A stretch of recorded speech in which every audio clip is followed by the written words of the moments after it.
Watu wametambua Kibra kwa ni mala ni mala mpira unakuzwa.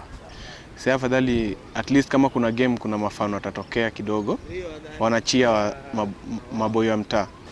And it's not by accident actually, it's very deliberately in terms of the stakeholders of football raising their levels, raising their games, right? Sasa at least mafano wanaweza kama Grao mafano zaidi ya 3000. Kitambo tulikuwa tunakuja hapa Grao hakuna mafano. Now football has grown to a level where publicity and marketing has taken the forefront. And so as Kibra football, I would say we're right at the cusp of tipping in terms of starting to realize our potential as a community. Ghetto inakuanga imebeba mambo mob.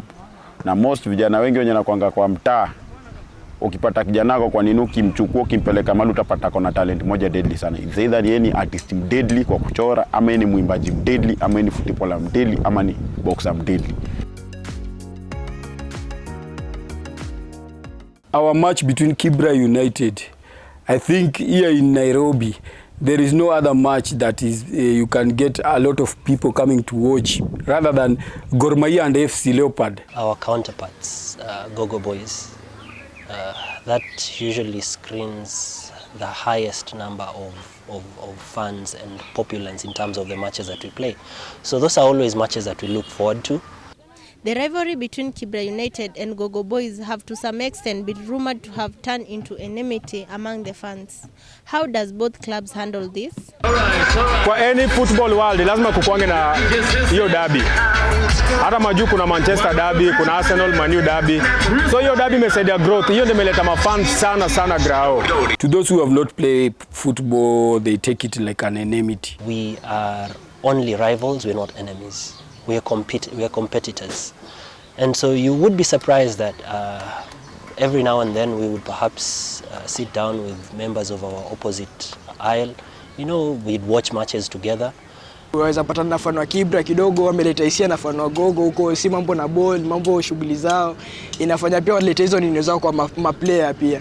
Na inafanya player pia saa zingine wanatoka kwa game, vitu kama hivyo, unatishiwa, nini usketi huku nini vitu kama hivyo. Fans wa mpira ukiangalia kama ni Premier League wanakwenda kuna pale wanafika wanaweza kusukumana, lakini wanajua hii ndio line yangu nafika hapa, siwezi enda overboard. Hata ya Kibra kama ni hiyo derby imefika, wacha mwenye anashinda hii ni ball, kuna ku lose kuna ku draw, kitu yote inaweza fanyika. We have to now take the responsibility to go beyond what we believe and champion for less enmity, right?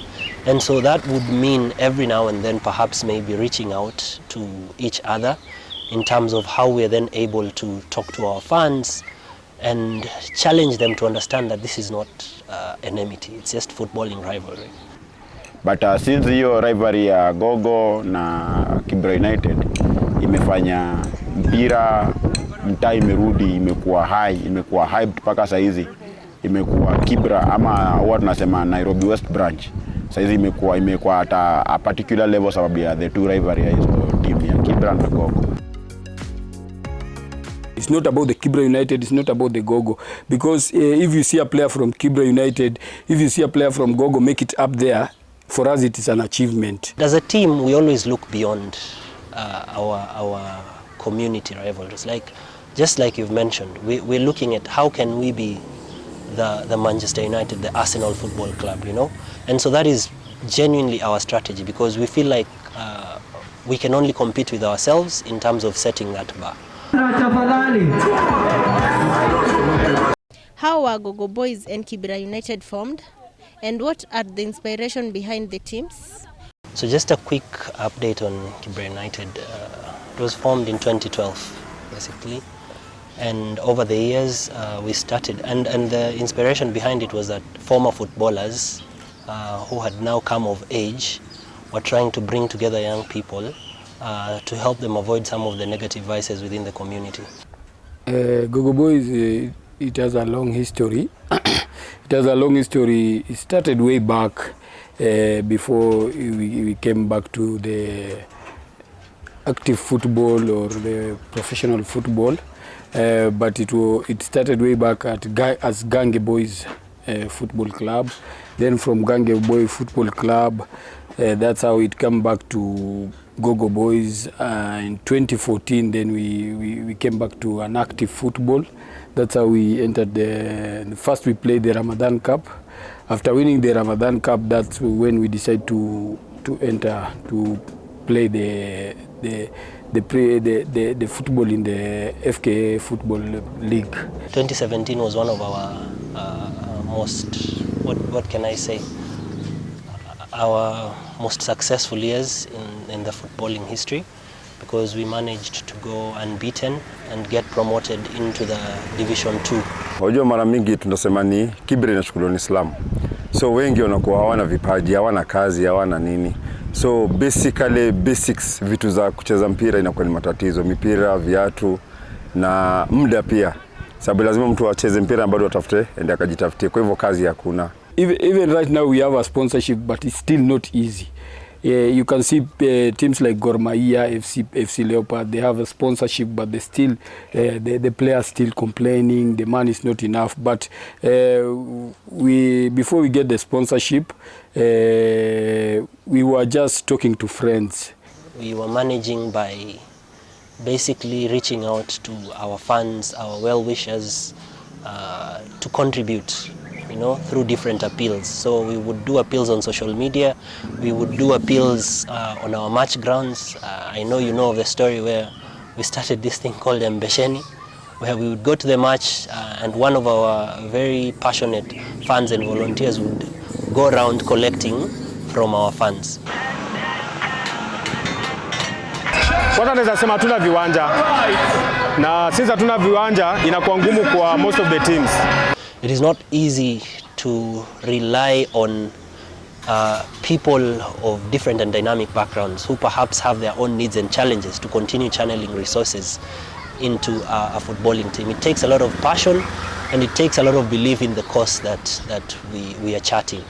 But at least inafaa, for example, my MCA, my MP wenye wanakam in, at least pia tukuwe na budget ya sports. Kwa saizi kusema ukweli, talents nalipa huku nje. Right now we are at a place where within that level of talent, the level of investment needs to be matched. It's sad that it's only now that, for example, our biggest resource in terms of playing, which is the Woodley grounds, is starting to get that attention. And we're very grateful to the NMS that they are looking at now developing Woodley grounds, because you would be surprised, it's about 40 to 50 teams that make use of those grounds.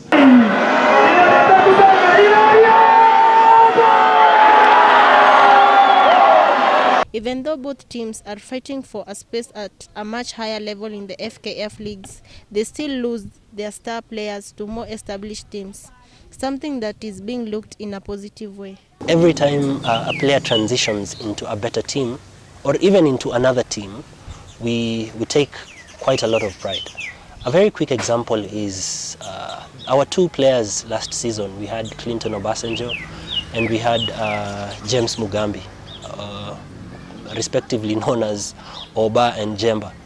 They joined Gor Mahia Youth, which is a team that's division above us in Division 1. And we don't personally, from our experience as management, we don't set up situations that make it difficult for them to transition. Someone like Grao now is in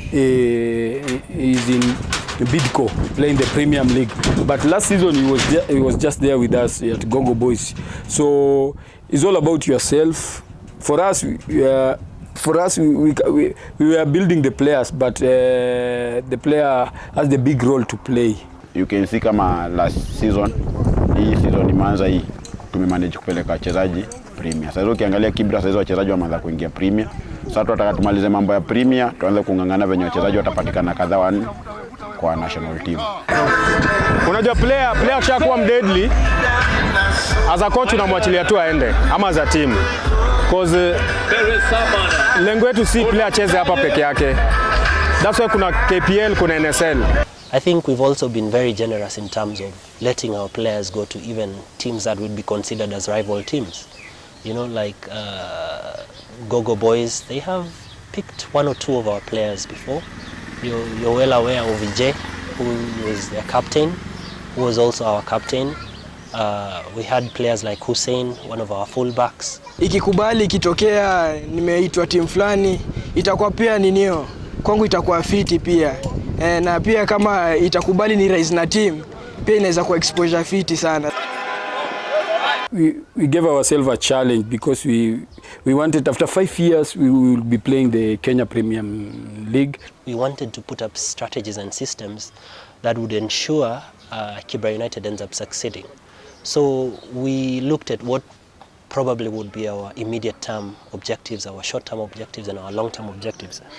And obviously if we started long term, we're looking at positioning Kibra United into the Premier League between 3 to 5 years. So sasa tuko na Kibra Black Star po NSL, tuko na Div 1, tuko na ligi ndogo.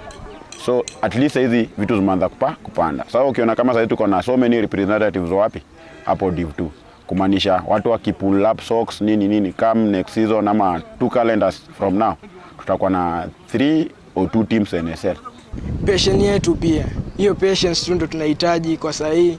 Juu kiangalia kila player iko sawa. Bidii tunaweka nini, hiyo motisha pia kwa mafani wetu nini. Wafadhili pia wajitokeze kwa wingi kusupport hizi team, na kwa imani mimi najua tutafika far. Matches sisi kama coaches hapa tunajitolelea. Pia tungependelea watu wajitolelee pia kutusaidia sisi. Sababu matches tunacheza mpira, nitarudia tu nitaekolele kitu nisema mwanzo, matches tunacheza mpira, but hawa watoto wanacheza mpira tujiangalie wanatoka wapi na tunaweza tukawasaidia vipi.